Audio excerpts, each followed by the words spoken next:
Yes. గట్టిగా వాదించేది కాదండి అది. తెలివిగా తెలివిగా మాట్లాడాలి, తెలివిగా వాదించాలి. కోర్టులో చాలామందికి తెలియదు.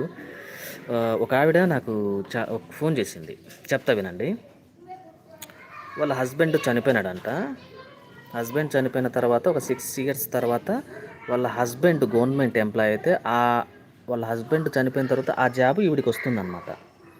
సో ఇప్పుడు మెయిన్ ప్రాబ్లం ఏంటంటే, హస్బెండ్ చనిపోయిన తర్వాత వచ్చినటువంటి డబ్బులతో కొంతమందికి అప్పులు కట్టుకున్నది, కొంతమందికి అప్పులు అంటే అప్పు ఇవ్వడం జరిగింది. అప్పు కట్టుకోవడం కాకుండా మిగిలిన డబ్బులతో ఆవిడ కొంతమందికి డబ్బులు ఇవ్వడం జరిగింది. ఇంకొంతమందికి ఇవ్వాల్సిన అప్పులు ఉంటాయి కదా, అవన్నీ తీర్చుకున్నది. తర్వాత ఈమెకి ఏదో అవసరం వచ్చి కొంతమంది వేరే అతని దగ్గర కొంత డబ్బు తీసుకోవడం జరుగుతుంది, తక్కువే. కానీ అతను ఆ టైంలో ఏం చేసిందంటే ఖాళీ ప్రామిసరీ నోట్లతో సంతకాలు తీసుకున్నాడంట.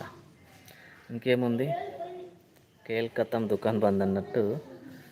ఇప్పుడు ఆవిడకి జాబ్ వస్తుందని తెలుసుకున్న అతను ఆవిడ మీద లీగల్ నోటీస్ సర్వ్ చేసిండు. ఎంతకు తెలుసా? ఆమె ఇవ్వాల్సింది 30,000 అయితే అతను వేసింది 5 లక్షలకి ప్రామిసరీ నోటు. నువ్వు 5 లక్షలు నాకు ఇవ్వాలి అని ప్రామిసరీ నోటు పెట్టుకొని ఒక లాయర్ దగ్గరికి వెళ్ళి నోటీస్ సర్వ్ చేయడం జరుగుతుంది. 30,000కి 5 లక్షలు అడుగుతున్నాడని నాకు కాల్ చేసింది. మరి ఎంటీ ప్రామిసరీ నోట్ ఎప్పుడు ఇవ్వకూడదండి. మనం డేటు మొత్తం, ఒకవేళ మనం చదువుకున్న వాళ్ళమైతే లేదంటే మనకు రాయడం తెలిసి ఉన్నట్లయితే ఆన్ ద స్పాట్లోనే డేట్స్, పేర్లు, అమౌంటు, కింద సిగ్నేచరు అన్నీ చేసి అప్పుడే ఇచ్చేయాలి. ఎందుకంటే ఆ ప్రామిసరీ నోటు 3 సంవత్సరాల వరకే వ్యాలిడ్ ఉంటుంది.